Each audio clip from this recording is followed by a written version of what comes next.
The Assembly will hear an address by His Excellency Alejandro Giammattei Falla, President of the Republic of Guatemala. I request the protocol to escort His Excellency.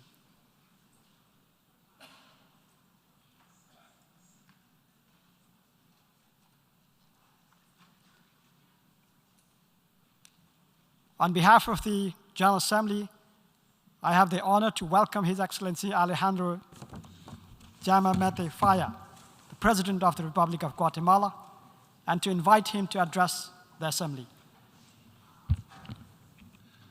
Señor Presidente.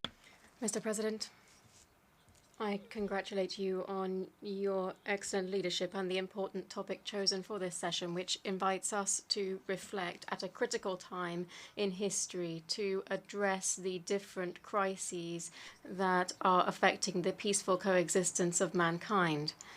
We have come to think that wars lead to the Society of Nations that led to the organization, the United Nations, that peace was going to be there forever, that the achievements of social conquests that cost humanity so much would be there forever.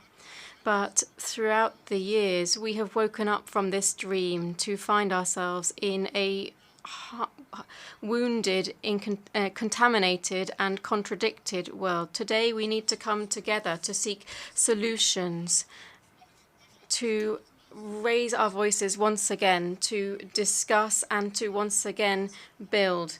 But this time, it can't be one more time. This time, we need to look around us and take a decisive step ahead. It is now or never. With the same will with which we address the challenges posed by the COVID-19 pandemic less than 2 years ago, with this same impetus, we have worked to overcome its effects and the consequence of other global events that have shown quite how interdependent we as humans are. The threat of COVID remains, but we have overcome the critical phase when many countries were facing serious problems when we didn't have equitable access to the global vaccines market. Dozens of thousands of lives could have been saved. However, the capture of vaccines was a reality. COVID-19 showed us that there are situations and threats that know no borders nor categories, in which all states of the world are vulnerable and for which we are not prepared to face both together and as a planet. However, it's timely to remember that we can move ahead if we unite, if we find a balance between the health of people and the economy in the midst of a pandemic, always seeking to achieve the global good. To continue to overcome these challenges. This has allowed us to garner very good results.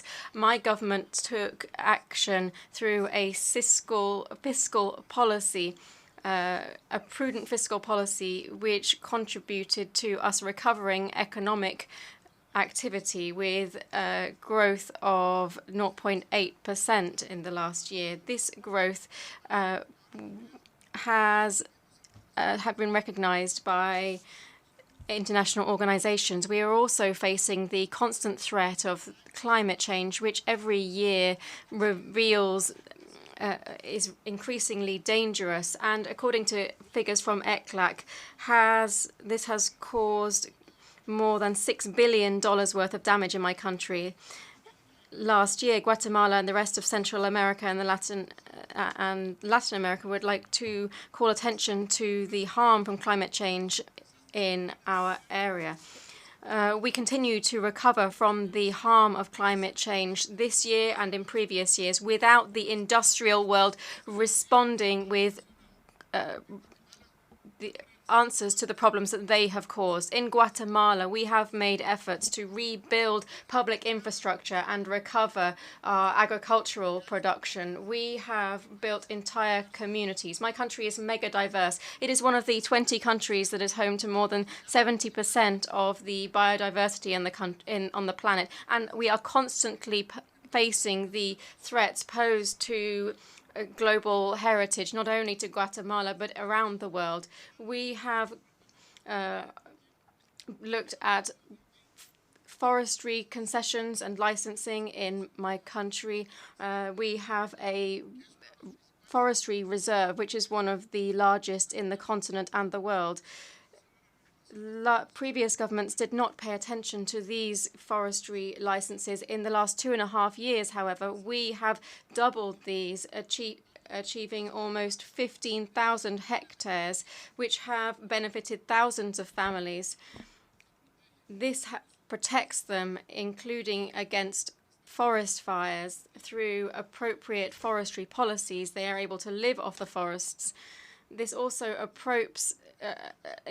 ensures a local economic development and is a barrier to the impact of climate change. This is something that was recognized by important nature protecting organizations and other nations.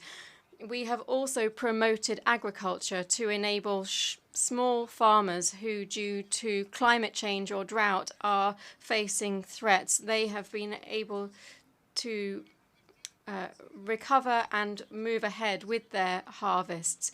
We have been able to help 50,000 farmers, and we'll be helping thousands more in mitigating climate change. We are promoting a national decarbonization policy. We are updating our nationally determined contribution, and we are promoting considerable strategies that in the medium term will allow us to reduce the effects of fossil fuel vehicles.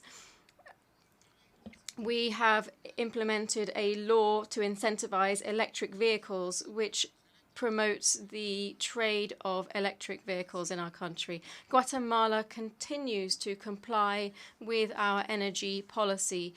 By 2032, we believe that we will be producing more than 80% of our energy from renewable sources. I also wish to mention that we are seeing an increasing food and nutrition security crisis, which is leading to more famine in light of the indolence of other countries that are taking more in the face of those countries that have less.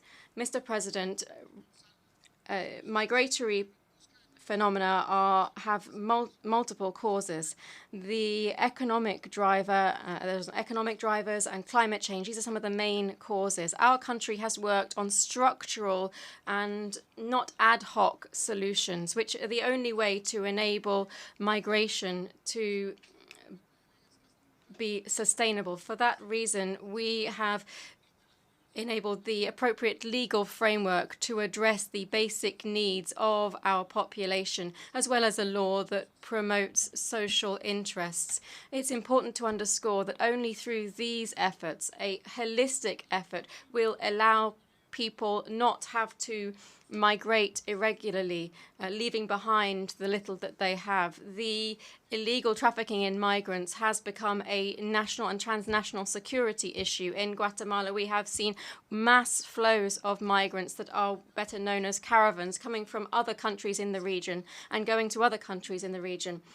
We always ensure that their human rights are met, and we have also promoted a law for migrants which criminalizes migrant smuggling across the country.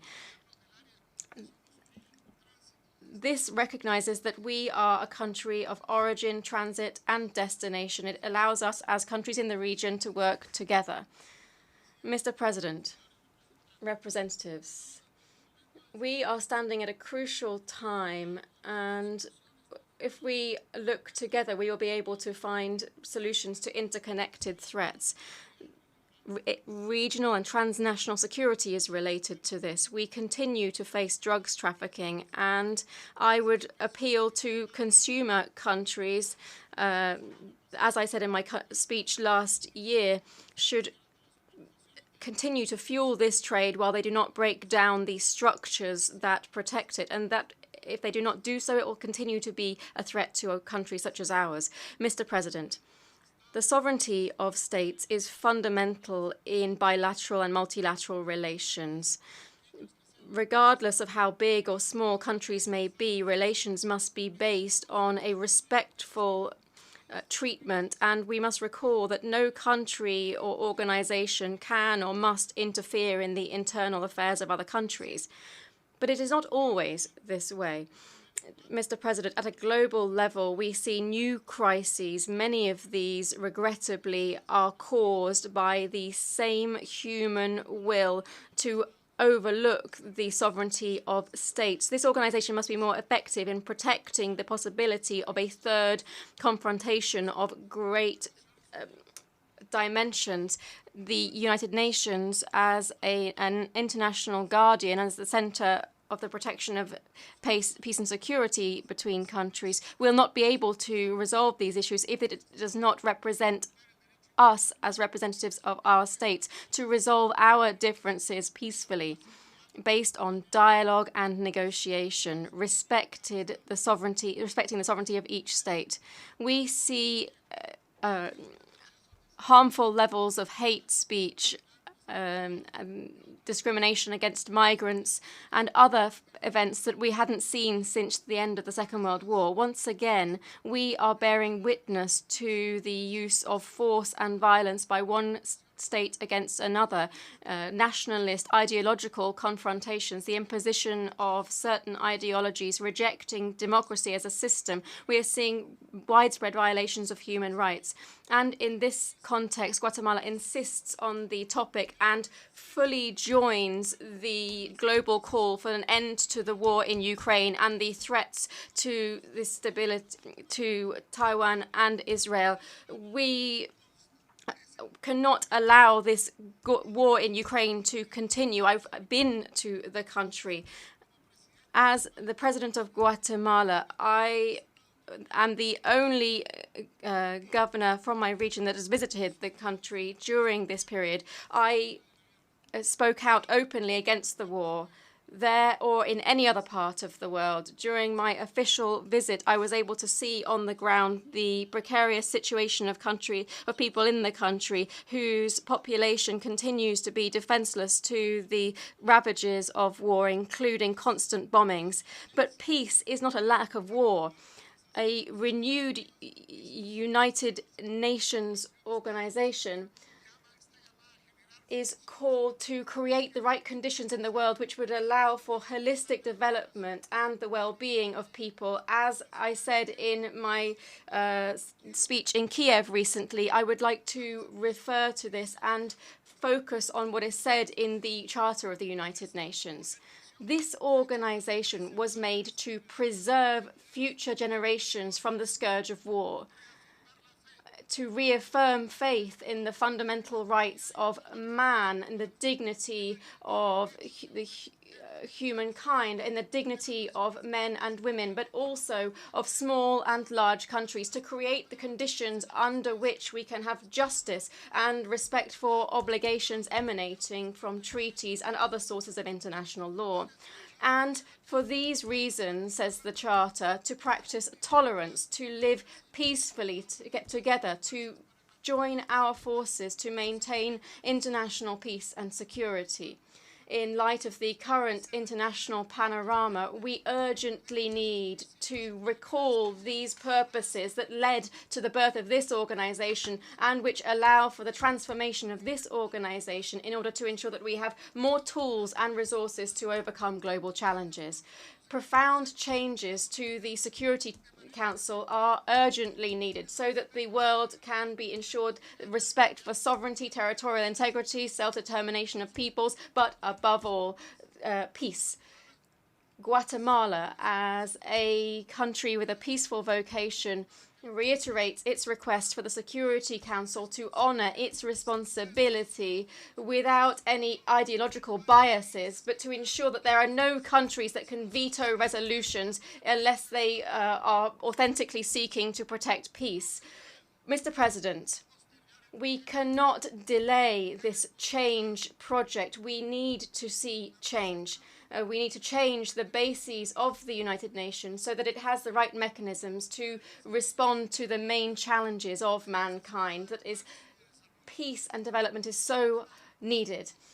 Guatemala calls on countries to rapidly advance towards a proposal made up by experts for reform to the UN for the first time since its founding in the 1945. Its charter arose out of the end of the Second World War, and it has been amended 3 times. It needs new approaches that are in line with our current difficult times, but times that are full of opportunities. The United Nations needs to ensure that it has the right means to reform its initial purposes that go from sovereign equality of states to the prohibition of the use of force in international relations, including the use of nuclear and chemical weapons of mass destruction. While proposals are made for change to the UN and the Security Council, Guatemala urges states to respect the Charter of the United Nations, the highest international organization. In addition to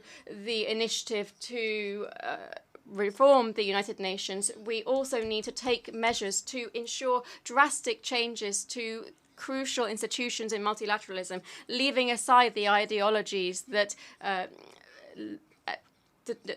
prevent us from addressing interconnected challenges. Hunger and poverty have no ideology. We need to focus on comprehensive, holistic development and find solutions to the great challenges we face.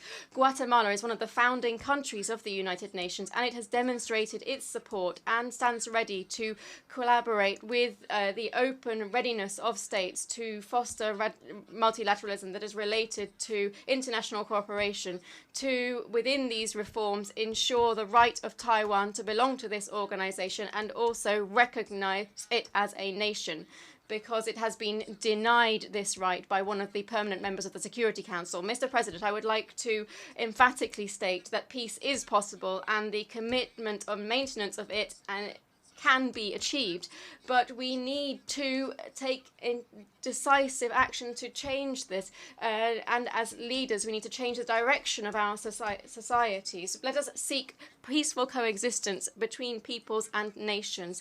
Let us overlook ethnic, cultural, religious differences and focus on what brings us together. Let us be tolerant and respect the different forms of thinking. Guatemala is a peaceful country. We prioritize respect and observance for human rights, the right to life from birth to natural death. Today, before this assembly, I would like to reiterate once again my country's firm commitment to constantly serve in the maintenance of peace around the world. I would like to reiterate that Guatemala is a democratic country, and we are committed to permanently and equally resolve the inland and maritime territorial dispute with Belize. We hope to be able to have a good relationship with Belize for the peaceful resolution of our dispute based on mutual trust to ensure prosperity, tranquility, and hope for our populations. Guatemala shares in the same hopes and challenges with of our Caribbean kindred people to fight climate change and other challenges. It's time to look further ahead and recognize the errors of the 2 great wars that caused so much suffering to the world. It is now or never. No more fratricidal wars. No more unjustified, unnecessary wars. No more death. It is now or never. What more do we want? Let us support peace. Let us support dialogue. Let us support resolving common problems as brothers. It is now or never. Let us support peace, the future generations, and the preservation of the human race. They will thank us. Let us focus on the authentic struggles, hunger, nutrition, climate change, and so many others that are affecting the human race. And instead of taking up arms, let us try to make the world a better place to live in peace, progress, development, peaceful coexistence between human beings and nature. In these dark and difficult times, let us ensure that the God can bless the world, but in particular, may God bless Guatemala. On behalf of the Assembly, I wish to thank the President of the Republic of Guatemala for the statement just made, and I request the protocol to escort His Excellency.